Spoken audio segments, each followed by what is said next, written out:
Yes. It's baby time.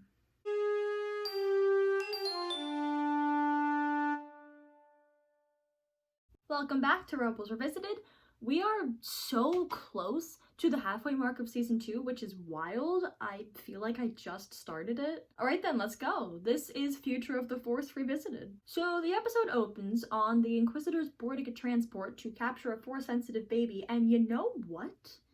They're actually intimidating here, I won't lie. I mean, they just killed everyone on that ship, right? I like that this episode is fulfilling what we learned about the Inquisitors' purpose from the first episode. Their mission from Vader is to hunt down the so-called Children of the Force and make sure they do not become Jedi. It's true that we saw this throughout season 1.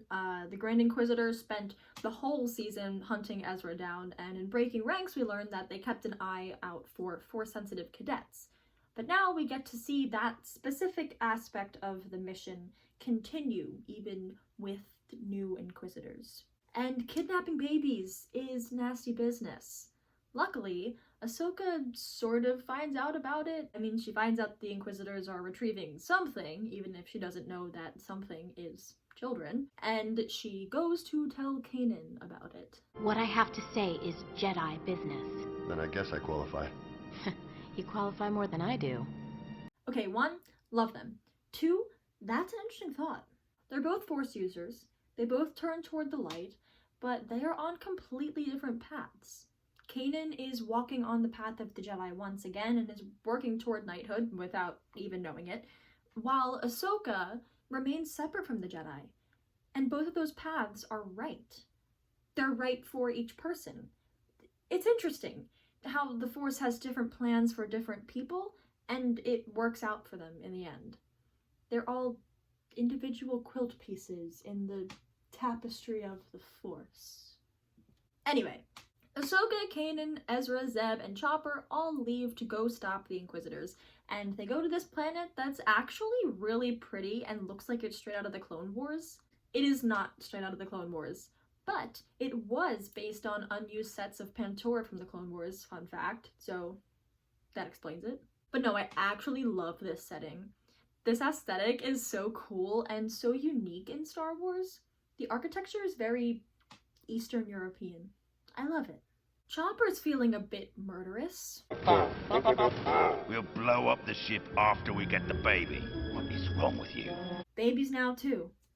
Where does he draw the line? Trick question. He doesn't. And then everyone gets to hold the baby.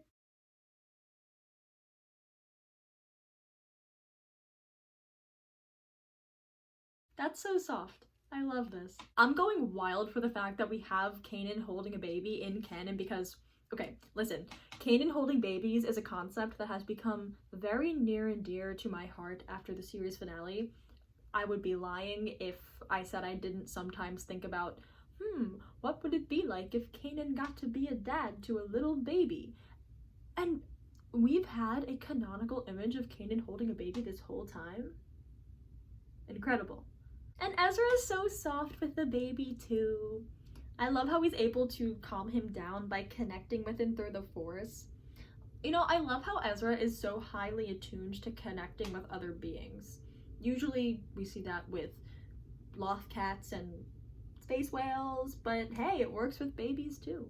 Okay, I actually really like the action sequences in this episode. As always on Rebels, they're so exciting and fun to watch. Gotta say it one more time. I love this setting. It's even snowing, which really ties the whole Eastern Europe thing together. Alright, and then we get to see Ahsoka fight the Inquisitors. I love this image right here when she enters. What a beautiful silhouette. I love how it's all white around her. I feel like it sort of signifies her purity and light in contrast to the Inquisitors' cruelty and darkness. They talked about this in the Mandalorian docuseries. Silhouettes are so important to Star Wars. Like, you could see a silhouette of Darth Vader, Maul, Yoda, C-3PO, pretty much any character, and you'll know who it is. The iconography of these characters, it's a part of the art of Star Wars. Recognizable silhouettes speak to how well designed the characters are and how much we connect with them. Ahsoka is no exception. She's so distinct. She's made a name for herself, and when we see that silhouette, we all know who it is. And when she enters, they play her theme, but the sound of a choir is used. It's not instruments, it's voices, it's a choir, and it sounds so beautiful. I love that moment. And the fight is great. Ahsoka is so powerful, you know, we even get to see her fight a part of this without her lightsabers for a second, just to drive home how powerful she is. The Inquisitors are honestly outmatched here, and if Imperial backup didn't come, they'd be done. It's important to me to point out all instances of characters holding babies, so here's Chopper playing with the babies. Hopefully, he's not plotting their murder. And here's Zeb cooing at the baby in the back. Guys, I love the whole thing with Zeb holding babies because, okay, listen. He's actually, like, on the inside, such a soft person. He's such a soft person. He's a big teddy bear, okay? And I like getting to see that here. This is all so heartwarming, all of this baby holding business. Okay, I like that Ahsoka directly recalls the Clone Wars episode Children of the Forest, where a similar thing happened with Force-sensitive babies being hunted. It connects things, you know? It connects things. It's like, she experienced something similar to this, and, you know, that knowledge is being applied to the current situation. So it connects things, like, for her as a character, just in, like, a subtle, like, casual little way. And it also just, like, it connects the Clone Wars and Rebels. It makes them feel like one cohesive story because we have characters who can recall things from that story that fit in with this story. I don't know if I explained that right, but it's the cohesiveness. I like that. And then in the last shot with our heroes, Kanan leaves us with this line. And now there's no Jedi Order to protect them. Okay.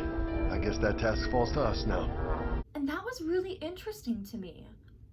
I've never really thought about it, but as two souls among the few that are left of the light side of the Force, Kanan and Ahsoka actually do have a lot of responsibility. It's not just protecting these children, it's bigger than that. It's up to them to preserve the light and to continue turning toward it no matter how dark their futures get. They are responsible for keeping light in the galaxy. They have to keep choosing the light because it is a very dark time and the galaxy needs them. And it needs someone to hold on to the light side of the Force. And that's all for this one. Hope you enjoyed all of the babies. Thanks for watching, and may the Force be with you always.